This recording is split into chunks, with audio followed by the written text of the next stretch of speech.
नाज़रीन अवामी न्यूज़ में खबरों सिलसिलो जारी है। इन वक्त के जाम शोरों में खबर ॾींदा हलूं। जाम शोरे बरसा कैडेट कॉलेज पेटारो लग परेशान चौक ते डॉक्टर नुसरत हुसैन अब्बासी संदसी क्लिनिक ते आयल औरत मरीज से गैर अखलाकी हरकत करे छेड़ण तां औरत दाऊं करे पाण बचाइण की कोशिश कई ऐं अहिड़े अमल थियण जे वारसनि सां शिकायत पिण कई। वधीक औरत दांदे चयो त तव्हां ॿुधायो कल्ह विया दवा वठण डॉक्टर छा चयो छा?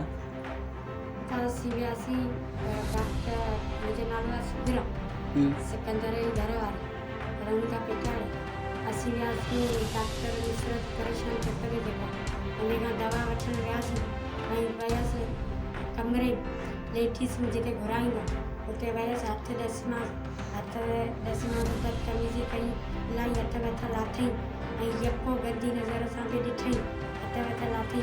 केॾी महिल उथियो मूं चयो थी सघे कुझु करे थो, उथी दर ॾिनई त मूं दाण कई त मुंहिंजे घर वारे लूह कई, दर खोलियो लूह कई। असां मुंहिंजे घर वारे इलाही घटि वधि ॻाल्हायसि ऐं मुंहिंजे घर वारे खे खीखी ॾिनी। उनखे चई इहा खीखे ॻाल्हि ॿुधाईंदव या ऐं थाणे ते वेंदव असीं तव्हांखे माराईंदासीं।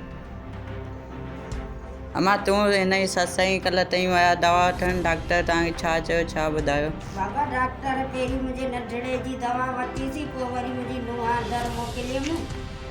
मुंहिंजे नुंहुं खे ग़लति हथ लाथई बदन ते जिस्म ते। पोइ मुंहिंजी नुंहुं रीह करे अंदरां निकिती चई इहो तूं छा थो करी? ऐं पोइ मुंहिंजो पुटु डोड़ी वियो, मूं गारियूं ॾिनसि। असांखे चई जे इहा ॻाल्हि कंहिंसां करियो था त अव्हांखे आउं खड़ाए छॾींदुसि या माराए छॾींदुसि। इहे ॻाल्हियूं ॿाहिरि मुंहिंजी ॻाल्हि न खोलिजो। इलाही मुंहिंजे नुंहुं सां बदफेली पे कई। पोइ मुंहिंजे पुटु लूह कई, मुंहिंजो छोकिरो गॾु हुनखे धमकियूं ॾिनई त आउं अव्हांखे ॾिसी रहंदुसि। डॉक्टर नुसरत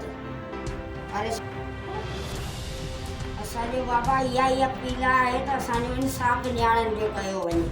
असां सां नाजाइज़ी थी आहे, इहो असांजो इंसाफ़ सरकार कराए। मज़ीद खबरों और तफसीलात के लिए विजिट करें हमारी वेबसाइट www.awamiNewsHD.com।